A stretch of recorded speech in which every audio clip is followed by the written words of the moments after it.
एक lavish wedding, फिर कुछ ईयर से बाद फिजा अली के लाइव शो पर टीयर्स, सीरियस मैरिटल एलिगेशंस और हस्बैंड और इन लॉज के अगेंस्ट पब्लिक कंप्लेंट्स। उसके बाद हारिस खोखर का काउंटर रेस्पॉन्स, फिर पैचअप और फिर दोबारा सेपरेशन, इंटरव्यूज, रिकॉर्डिंग्स और खोला पेपर्स। तो मेरा अनकंफर्टेबल क्वेश्चन ये है कि डॉक्टर नबिया और हारिस की मैरिज में सिर्फ प्रॉब्लम्स थी और did there marriage gradually become public content? क्योंकि जब वेडिंग पब्लिक हो, फाइट पब्लिक हो, पैचअप पब्लिक हो और सेपरेशन भी पब्लिक हो, सोशल मीडिया रिलेशनशिप का थर्ड पार्टनर बन जाता है। अस्सलाम वालेकुम, मैं उज़मा बिलाल हूँ, relationship and emotional healing coach. पिछले 7 ईयर्स में मैं 200 से ज़्यादा इंडिविजुअल्स और कपल्स के साथ attachment wounds, betrayal, family interference और इमोशनल रिलेशनशिप कॉन्फ्लिक्ट्स पर काम कर चुकी हूँ।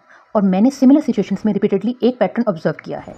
कॉन्फ्लिक्ट रिलेशनशिप का उतना डैमेज नहीं करता जितना अनकंटेन्ड कॉन्फ्लिक्ट। जब हर इमोशन रिलेटिव्स, होस्ट, पॉडकास्ट और ऑडियंस के सामने प्रोसेस होने लगे। मैं डॉक्टर नबिया या हारिस को पर्सनली नहीं जानती। डॉक्टर नबिया की तरफ से सीरियस एलिगेशंस पब्लिकली सामने आए, जबकि हारिस ने उन्हें डिनाई किया और अपना डिफरेंट वर्जन दिया। इसलिए मैं वर्डिक्ट नहीं दे रही, मैं सिर्फ publicly visible relationship pattern analyse कर रही हूँ।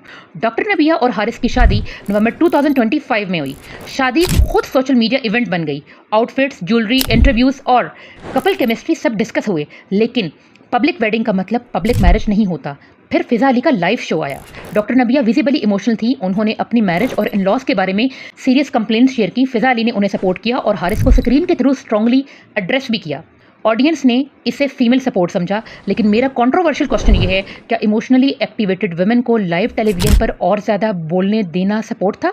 और एस्केलेशन, जब कोई पर्सन क्राइंग, एंग्री या हाईली डिस्ट्रेस्ड हो, वो नेसेसरली अपनी मोस्ट बैलेंस स्टेट में नहीं होता। हेल्दी सपोर्ट ये हो सकती है, मैं तुम्हारे साथ हूँ, पहले सेफ जगह पर चलते हैं, प्राइवेट, लीगल और प्रोफेशनल हेल्प अरेंज करते हैं। लाइव शो पर प्राइवेट एक्यूजेशंस डिस्कस करना कॉन्फ्लिक्ट को सॉल्व नहीं करता।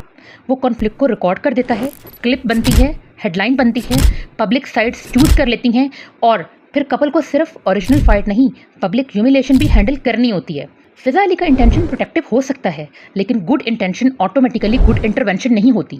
जब होस्ट एक साइड को इमोशनली वैलिडेट करता है before complete context, conflict husband wife के बीच नहीं रहता। वो wife versus husband, host versus husband और ऑडियंस वर्सेस फैमिली बन जाता है। फिर हारिस का काउंटर रेस्पॉन्स आया। उन्होंने एलिगेशंस डिनाई किए और कहा कि पब्लिक को इनकम्प्लीट स्टोरी दिखाई गई। उन्हें अपनी साइड एक्सप्लेन करने का राइट था, लेकिन पब्लिक डिफेंस में रिलेशनशिप रिपेयर नहीं होता। एक पार्टनर पेन को पब्लिक करता है, दूसरा डिफेंस पब्लिक करता है, फिर प्रूफ और काउंटर प्रूफ होते हैं। इसे मैं पेन डिफेंस एक्सपोजर साइकिल कहती हूँ। हर पर्सन प्रूफ कर रहा होता है मैं रॉन्ग नहीं हूँ, लेकिन मैरिज में हर आर्ग्यूमेंट जीत कर भी मैरिज लूज की जा सकती है। फिर पैचअप की रिपोर्ट्स आईं, कपल दोबारा साथ नजर आया और डिनर पिक्चर्स शेयर हुई। लेकिन रियूनियन और रिपेयर सेम चीज़ नहीं है।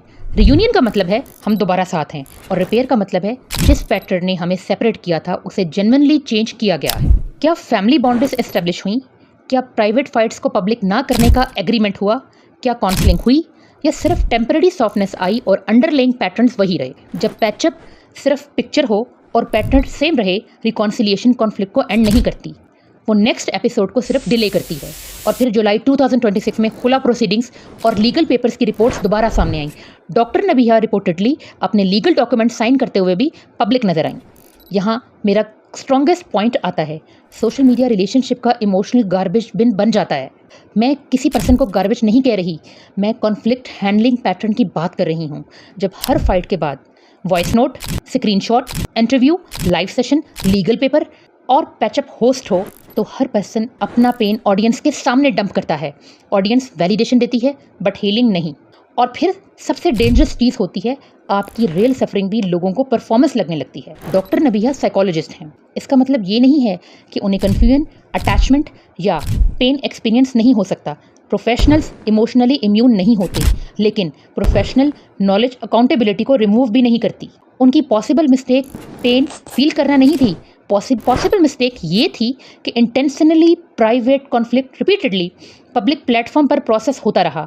हारिस की रिस्पॉन्सिबिलिटी भी क्लियर है। डिफेंस का राइट ह्यूमिलिएशन, लेबलिंग या काउंटर अटैक का लाइसेंस नहीं होता। अगर रिलेशनशिप सेव करना हो, प्राइवेट मीडिएशन चाहिए। अगर रिलेशनशिप ऐड करना हो, डिग्निफाइड लीगल प्रोसेस चाहिए। दोनों सिचुएशंस में ऑडियंस को जज बनना डेंजरस है। मेरी फाइनल एनालिसिस, इस स्टोरी का कोर इशू सिर्फ ये नहीं था कि कौन सच बोल रहा है और कौन झूठ, कौन विक्टिम है और कौन विलन। बिगर इशू ये है, वेडिंग पब्लिक थी, फर्स्ट फाइट पब्लिक थी, पैचअप पब्लिक था, सेकंड कॉन्फ्लिक्ट पब्लिक था और खुला भी पब्लिक हो गया। At some point marriage relationship नहीं रही, एपिसोडिक कंटेंट बन गई और ऑडियंस नेक्स्ट एपिसोड का वेट करने लगी। अपने प्रोफेशनल वर्क में मैंने रिपीटेडली देखा है कि हर इमोशन शेयर करना ऑथेंटिसिटी नहीं होता। कभी कभी प्राइवेसी इमोशनल मैच्योरिटी होती है। रिकॉन्सिलिएशन का प्रूफ डिनर पिक्चर नहीं होता, रिकॉन्सिलिएशन का प्रूफ कंसिस्टेंट बिहेवियरल चेंज होता है। अब आप बताएं, क्या डॉक्टर नबिहा को फ़िज़ा अली के शो पर अपनी मैरिज डिस्कस करनी चाहिए थी? क्या फ़िज़ा अली ने उन्हें सपोर्ट किया और प्राइवेट क्राइसिस को नेशनल एंटरटेनमेंट बना दिया? और क्या हारिस का पब्लिक काउंटर रिस्पॉन्स मैटर को और डैमेज कर गया? कमेंट्स में रिस्पेक्टफुली अपनी ओपिनियन शेयर करें। मैं उज़मा बिलाल हूँ, relationship and emotional healing coach. इस चैनल पर हम कंट्रोवर्सी से भागेंगे नहीं, लेकिन कंट्रोवर्सी को गॉसिप के लिए नहीं, रिलेशनशिप साइकोलॉजी को समझने के लिए यूज़ करेंगे।